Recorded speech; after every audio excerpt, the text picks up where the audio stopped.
பற்றுறுதி பயணத்தில் எங்களுடன் இணைந்து பயணம் செய்யும் இறைமக்களே, தமிழ்நாடு இறையியல் கல்லூரியின் ஆட்சி மன்ற குழு தலைவர் right reverend doctor Jaisingh Prince Prabhakaran ஐயா அவர்கள் சார்பிலும், அனைத்து ஆட்சி மன்ற குழு உறுப்பினர்கள் சார்பிலும், அரசரடி குடும்பத்தின் சார்பிலும் இறை வருகை பண்டிகை திருநாள் நல்வாழ்த்துக்களை கூறிக்கொள்வதில் மிகவும் மகிழ்ச்சி அடைகின்றேன்.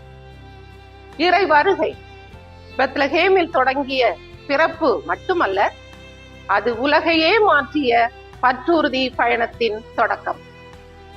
கடவுளின் விடுதலை பணியை நோக்கி நம்மை அழைக்கும் ஒரு விடுதலை பயணம். இறையியலாளர் கால்பாத் சொல்வதை போல, தீவன தொட்டியில் கடவுள் தன்னை சிறியவராக்கினார். எனவே நாம் அவரது மாட்சியை புரிந்து கொண்டோம்.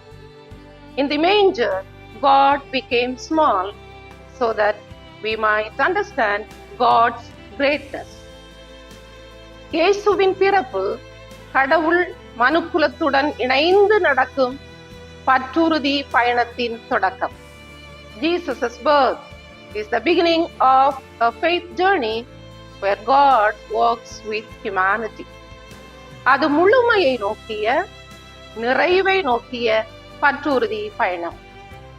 இந்த பயணத்தில் நிசையா மன்றம் ஒரு மைல்கல். பற்றுறுதி பயணத்தில் எங்களுடன் இணைந்து கொள்ள வாருங்கள். நவம்பர் 29ஆம் நாள் வருகிற சனிக்கிழமை மாலை 6 மணிக்கு நம் கல்லூரி வளாகத்தில் நடைபெறும் கிறிஸ்து வருகை இன்னிசை வழிபாட்டில் இணைந்து நாம் பங்கு பெறுவோம்.